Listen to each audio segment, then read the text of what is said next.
Ada dua alasan mengapa orang tidak menyukai Anda dan saya.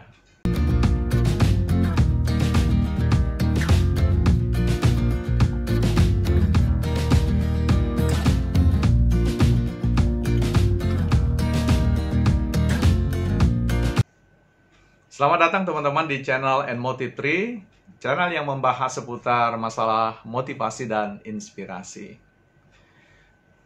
Emangnya enak kalau orang lain tidak menyukai kita, ya. Siapa sih yang tidak ingin disukai, disenangi, bahkan menjadi idola bagi orang lain, menjadi panutan bagi orang lain. Tapi kenyataan hidup tidak selalu begitu. Ada saja orang yang tidak menyukai kita, bahkan kebanyakan kasus orang tidak menyukai kita.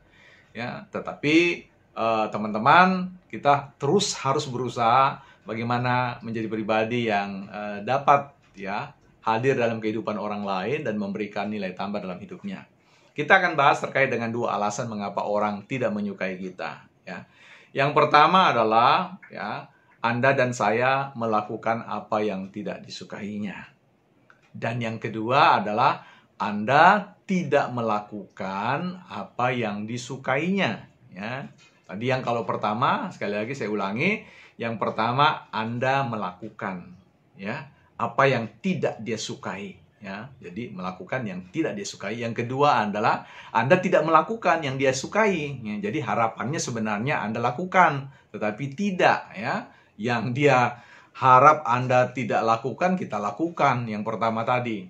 Terus bagaimana kita harus bersikap dengan hal tersebut? Ada 3 hal yang ingin saya bagikan kepada kita teman-teman.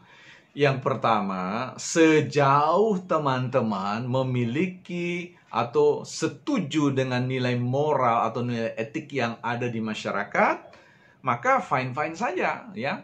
Santai-santai saja. Apakah orang itu suka dengan Anda atau tidak suka?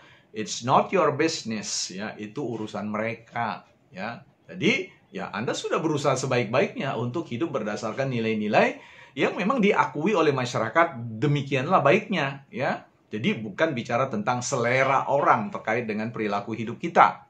Nah, itu yang pertama. Pastikan bahwa Anda memiliki atau digerakkan oleh sistem nilai etika atau moral, ya.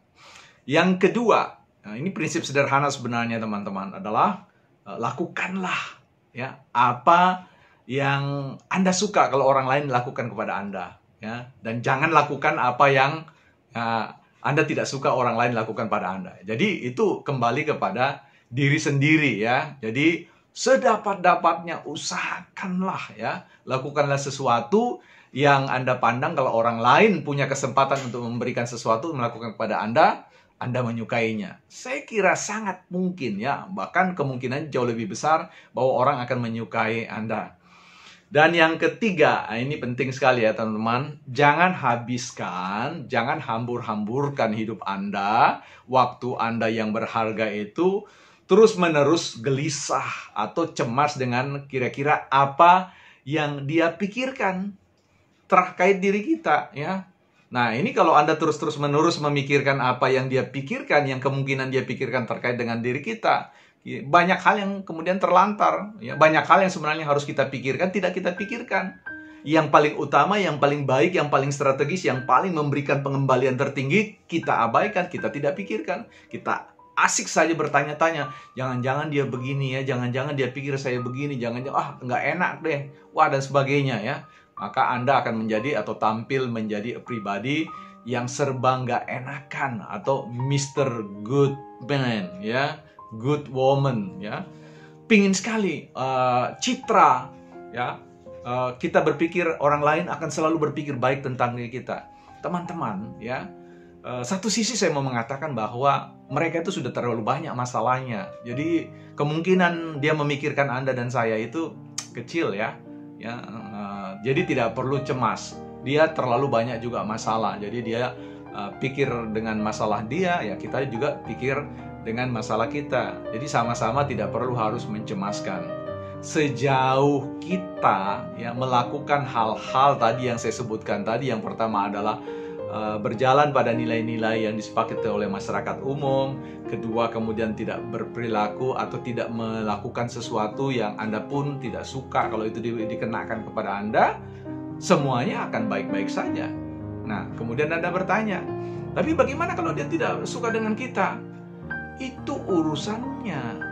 Itu pekerjaan rumahnya. Setiap orang mengalami fase pertumbuhan yang berbeda-beda, ya. Ada orang yang cepat belajar, ada orang yang cepat mengerti, ada orang yang cepat dewasa. Tetapi ada orang yang membutuhkan waktu atau momen-momen spesial untuk mendidik dia menjadi pribadi-pribadi yang jauh lebih baik lagi, lebih dewasa dan tidak gampang tidak menyukai orang lain. Justru dia belajar bagaimana caranya menyukai orang lain. Nah, itu semua teman-teman kalau diperhatikan dengan baik, saya kira hidup Anda jauh lebih berkualitas, ya. Kan kebanyakan dari kita suka kalau orang lain menyukai kita. Ya, itu kebutuhan dasar kita ya, secara psikis, secara kejiwaan. Tetapi kalau Anda kemudian terus-menerus resah dengan apa yang orang pikirkan tentang diri kita, itu nanti sakitnya pada diri kita sendiri. So, teman-teman, just walk, ya. Jalan saja pada sistem nilai yang sudah diakui bersama-sama. Dan saya sangat yakin kualitas kehidupan Anda jauh lebih baik dari sebelumnya. Anda tidak cemas dengan siapa yang suka atau yang tidak suka dengan Anda. Sepanjang Anda memperbaiki diri, ya, saya yakin hasilnya adalah baik adanya. Sampai ketemu di konten berikutnya. Jika teman-teman punya perspektif lain atau pandangan lain tentang hal ini, jangan sungkan-sungkan untuk menuliskan komen di tempat ini. Bye.